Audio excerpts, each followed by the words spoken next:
Buddy.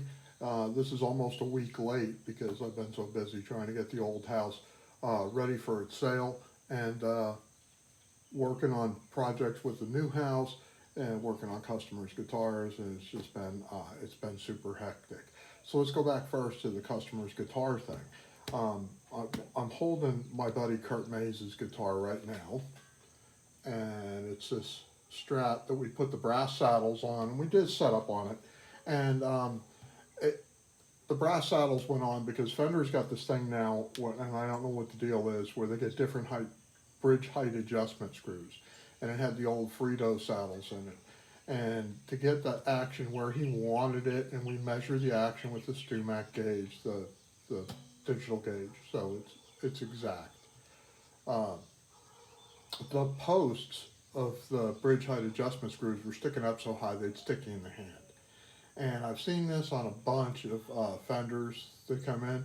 Some of them have the shorter ones, some of them have the longer ones. I don't know what the deal is. There are some vintage hardware stores, or not vintage, but practical hardware stores, not the big box stores, that do carry those hex headed set screws or bridge height adjustment screws where you could find them. Sometimes they're in a gun part section. Just make sure that you take along your bridge with you to make sure that the screws fit, because they could be a couple different threads on there, depending on who made them. They could be metric, they could be SAE, they could be coarse or fine. So figure out and get the right screws to cut those down. So that's that. But this bridge thing comes up because I have another customer that has an Ibanez 420HPFM, and it's got the Ibanez copy Floyd Rose bridge on it, and he wants a lower profile bridge. And I explained to him, I felt bad, but I explained to him that the research involved with doing that is going to take about a week. A lot of guitar manufacturers don't like answering emails with questions about their products, but on this case, there are several questions, and there's the why are we asking these questions. First thing is, all Floyd Roses are not the same. Um, and when I say that, let's go with the route and the post alignment of the two posts, um, especially from import models and Floyd Rose authorized models to the Floyd Rose models. The second thing is the string spacing. And the string spacing is the distance between these strings, right? Um, the Floyd Rose he has now, or Floyd Rose authorized licensed copy he has now on there that was done by Ibanez, is 10.5.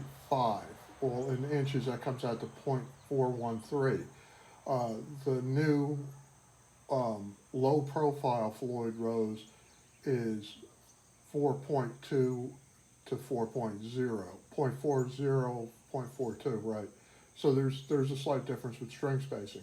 Why is string spacing important? Well, if the string spacing gets too wide for the guitar that you have, you're going to have runoff, string runoff on the side of the neck where you're trying to bend strings, above the 12th fret, and it's like, whoa, came off there. Um, you want to get the correct string spacing. And I had somebody tell me one time, well, just refile the nut. And I was like, that does nothing to it. Where the string meets the nut doesn't do anything to where it meets the bridge. The bridge is still in the same place. You just made it tighter up at the nut. That's an illusion, if you will. So that was one of the questions. The other question was with the Ibanez Edge system, which has been around since I think the 80s or 90s, and they're in like version 3 or 4 of it. Which one of the Ibanez Edge series tremolos will fit this RG420HPFM? So he understood all those questions. He's like, wow. He goes, because people think, I have a Floyd Rose. Oh, I want a different Floyd Rose. I'll just put it on. And this is one of the setbacks they run into. They get the equipment that doesn't fit or doesn't fit correctly, and then they make it fit, and then there are more problems later on. So better to do the research, find out exactly what's going on. And for all I know, that bridge, other than the identifying marks that are on it now, can be close to that low pro series. Uh, That guitar was made in 2020 and discontinued in 2022. Is it possible that there's only a 16th of an inch difference in height between the two? There is, and I asked specifically for the specifications. What is the difference in height between, you know, the Edge and the existing tremolo that came on the guitar stock? He does. He loves the guitar. His other question was, and I get a lot of this. Guys will bring me a Floyd Rose style tremolo, and they say, I don't want it to go full on.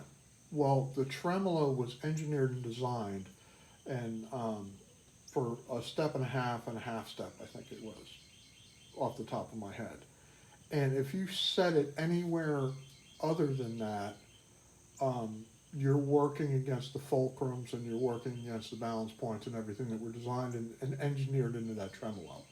So your tuning stability goes out the window as soon as you don't let the tremolo do exactly what it was supposed to do. Now your tuning stability could go out doing that too. It just depends on the tremolo and depends, you pick your poison on this one. So always check the specifications and stuff, and it's not really that hard. Uh, I see guys do it with tuning machines a lot, where it's a 10.5 millimeter hole, or it's a 12 millimeter hole, or it's a 10 millimeter hole, and they get the wrong tuners and they don't fit, or they want to put the retro Fender tuners in their modern Fender Strat or Tele, and they go, wow, that hole's big. And there are adapter bushings that are out there, and I have a few sets that I got from CE Distribution that work, but it's kind of not the same, and you're kind of chasing something that's going to give you more of a headache than satisfaction. So if that makes sense to you, I understand. Now my headaches and my satisfaction this week have been, I got the permitting in for the concrete pad and the steel-sided building that's going in. There was some confusion at the building permit place, but Charlotte County Building Permits and Building Zoning, they're great people. They're very easy to work with. I was in there and out of there in all of about 30 minutes, going to both zoning and permitting. And there was a shuffle of paperwork, and somebody posted my site plan to somebody else's and their site plan to mine, and then I got the scrub jay warning thing that I had scrub jays that I was impinging on. I was like, well, no, this lot's cleared. It's been cleared. So all that got straightened out, which was done with like 2 phone calls and very quickly. Like I said, they're awesome people down there. They have a tremendous volume of work that never seems to end. And big shout out to Charlotte County Building Permits and Charlotte County Zoning. Really helpful, nice, and courteous people. And it's always a pleasure. And I heard this saying a long time ago, and I always apply it. Whenever you're doing a building for yourself or a house for yourself, your best friend is that building inspector from the county. He's going to tell you, hey, look, no shortcuts. You want to go this way, don't go that way, even though this is good. He's going to tell you based on his experience of what he sees out there and what's in code and what's out of code. So, I always look forward to the building inspector guys coming out. A lot of people, the inspector's coming. I want them to point out what's wrong so it can be fixed. I don't want it to live with it forever. So that's where that goes. So it's probably going to be another 5 days from Monday, because usually they're within 5 and 10 business days from start to finish, which is phenomenally fast compared to other places I've lived in the United States. There are places where it could take months for you to get an answer on a permit. So these guys are quick. I have the contractors are stage. Ryan, who's down in Cape Coral, is going to be doing the concrete work, who's a former SEAL, is chomping at the bit to get up here and get my footers and the monolithic stuff poured and get me going. And then the building guys just emailed me again this week and said, hey, you got those building plans we sent? I said, yeah, they're already in permitting. So that's where we're at. On the Aerocaster update, I've played with the Aerocaster a couple times.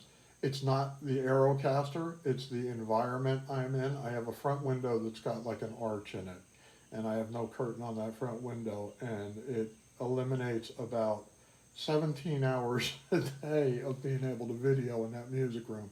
And I'm going to come up with a solution for that. But once again, I'm still working on the old house. I'm in that home stretch where I'm touching up some scuffs on baseboards and doing some caulking and just cleaning, general cleaning, ceiling fans and stuff, and make sure everything works right. So the person who buys it is moved in and is like, hey, this is great, man. New water heater, new air conditioner. I'm going to be good for a while. So it's been a journey, trust me. And I'm hoping this is my last move here, and this is it. So looking forward to the new shop. Hope you all are having a great weekend.